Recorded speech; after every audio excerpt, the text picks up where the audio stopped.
Anybody could place a trade, but not everybody will be a trader. What do we mean by this? So you've ever heard this saying that anybody could sing, but not everybody's a singer, or anybody could cook, but not everybody's a chef. Anybody could drive, but not everybody will be a driver. So it's the same thing. Anybody could place a trade, but not everybody will be a trader. And this is important. This is very, very important for your development as a trader. And let me explain. It takes nothing, literally nothing, to get into this industry. You could go on MT4, MT5, create a demo account and start to place trades. You could fund an account with relative ease. And it doesn't take a lot to actually get into the industry. The barrier to entry is significantly low, right?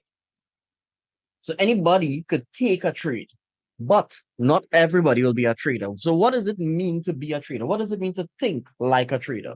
So let's think about this. Let's talk about this for a little while. So a lot of people think that thinking like a trader is, producing an analysis. Interesting. All right. That's somewhere to start. So people would say, well, okay, all I need to do is do this and I'll be a trader, right? All I need to do is draw a bunch of shit on my screen, maybe put a few words, maybe draw a few arrows and place a few trades and boom, that's it. I'm a trader. Interestingly enough, you would realize that as you do it, you will realize that that's not enough. Thinking like a trader requires you to think like everybody at the same time. What do I mean by that? So we need to understand that the entire job of a trader is to win trades, right? And we could better say that a trade is like a bet, right? You're betting that something will happen in your favor. Now, where am I going with this? Am I saying that trading is gambling? Technically, yes. But I want you to understand something, and this is very important. Would you take a bet that you're not sure that you're going to win? Would you? No. Would you take a bet with me right now that you could tell me how many fingers I have upon this hand? No, you wouldn't because you can't know, right? In fact, what if I don't have any fingers up at all and you're placing bets? That's a stupid bet for you to take, right? So you wouldn't take that bet, you wouldn't take that trade. The same thing is how I want you to think. Because, like I said, you need to think like everybody at the same time. What do I mean by that? You need to understand what the buyers are doing and what the sellers are doing. You need to understand what the sellers might be interested in doing, what the buyers might be interested in doing, what the market is interested in doing, what the brokers want to show you, what the dealer wants to show you, what the market makers want to produce. You need to understand all of these metrics at the same time, right? And then use that information, compile it, put it together, and then ask yourself, would I take this trade? And do I think that this trade has a high chance of winning? If you cannot answer that question with a resounding, yes, I think so, then you should not take that trade. And if you take that trade, if you do not have the answer to that question being a resounding yes, then you're not trading, you're guessing, you're gambling. The reason why people say that trading is gambling is because that's how they treat it. All right, that's how they treat it. I'll give you a little secret to my success and the way that I do it and why I've been doing it for so long and why it continues to work. I cheat. I'll be honest. I cheat. I cheat in the sense of I only trade when I think I have a very, very, very good chance of winning. I am not taking bets that I don't think I could win. All right. I'm not going to take a bet to say that I think I'm going to take this trade, but I'm not sure if it's going to go in my favor. That's a stupid trade.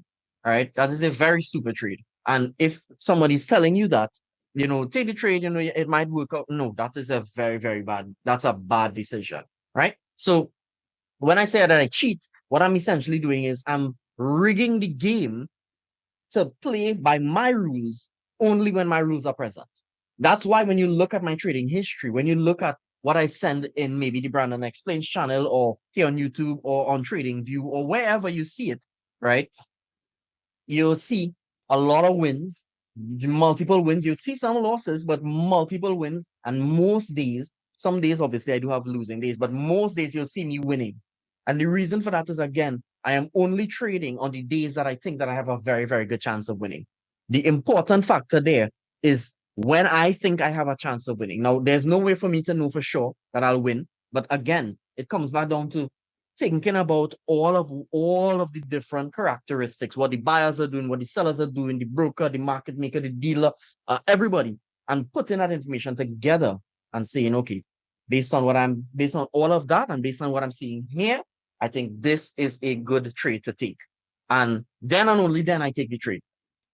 I can bet you that people will listen to this video. If you've gotten this far, people will listen to this. People would look at this and people would say, nah, that's not it. All right. They want a strategy.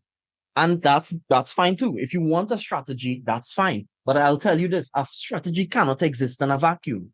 What do I mean by that? A strategy is not the above all and end all. This is why when you learn a strategy, say from YouTube or Instagram or wherever, right? Or maybe some dude that you met on the street, it doesn't matter where you learn the strategy from. When you use the strategy, it will theoretically only work for a given period of time, and then it starts to fail because what you actually don't know is you're not taking into account all of the variables. You're only having this strategy exist in this vacuum. And when the other variables come into play, that's it. You all of your luck runs out. Something I want you to understand. Luck fades, skill does not.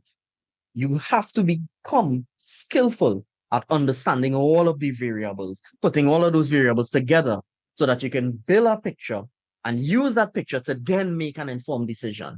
Most traders never, ever, ever get here. And that is why most traders lose. That is exactly why most traders hate the market. They say that the money has to come from somewhere. Listen, I'm glad. I'm glad if you don't take what I'm telling you here seriously, because you know what that means? It means that when I win, guess what? You're paying me, regardless of what you're paying me, right? Because I'm making sure that I am placing trades that I think I could win. You understand? So regardless of what, I'm glad if people don't take me seriously, right? But the reality is for those traders or those of you who actually want to actually figure this thing out and get better and get good results, you have to do what it is I'm telling you here. And any trader who is successful will agree or concur in some way. They all good traders and all successful traders have their own methodologies and their own ways of thinking. But all good traders, or I should say most of them, will agree with what I'm saying in some way, right? So this is how you think like a trader. You have to put it into perspective, the perspective of, do I think I could win this trade? Do I really think I could win this trade based on what I'm seeing, based on what I understand, based on what I think I know, based on what the data and the statistics show me, right? Use the tools. TradingView, MT4, MT5, CTrader, and any other platforms, they give you tools. Use them. Build that picture out so that you can get a really, really good understanding of what's happening in front of you. And then and only then you should be placing a trade. You understand? So that's pretty much my sentiments and how I think, how my mind works. You're not going to find me taking trades that I don't think I could win. Because if I do, then I'm taking stupid trades. And stupid trades usually get stupid results. All right. I'll leave you with this little piece of advice. All right. If you've gotten this fine video, hit like, subscribe, you know the works, right? I'll post this, excuse me, on Telegram, YouTube, Instagram, wherever. But I'll leave you with this one little piece of advice.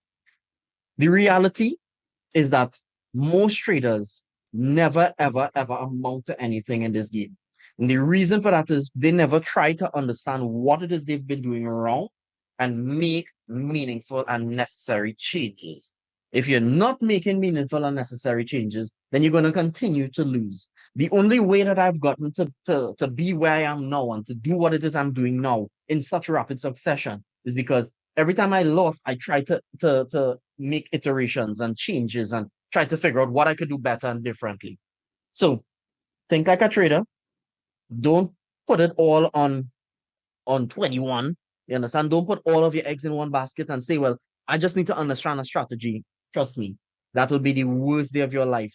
The day you decide to make that your method, you will lose. You might win now, you might win for maybe the next week, 2 weeks, 3 weeks, a month, maybe 3 months, maybe 6, I don't know. But sooner or later, your luck will run out. Remember, skill does not feed, luck does. See you soon, guys. Have a good one. Peace out.